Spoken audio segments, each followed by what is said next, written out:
शरणं प्रपद्ये इलापुरेरं यविशालकेतुः समुल्लसन्तं च जगत्परिणं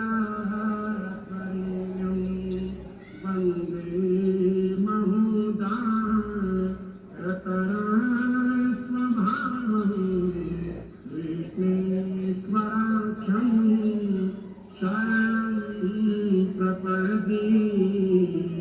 विष्णुश्वराख्यं शरणं प्रपद्ये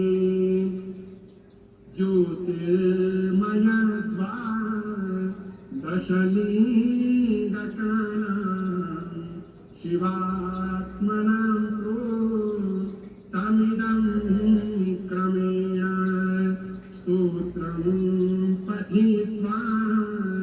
मनुज्योतिभक्त्या फलं तदालोक्यनिदं भजे च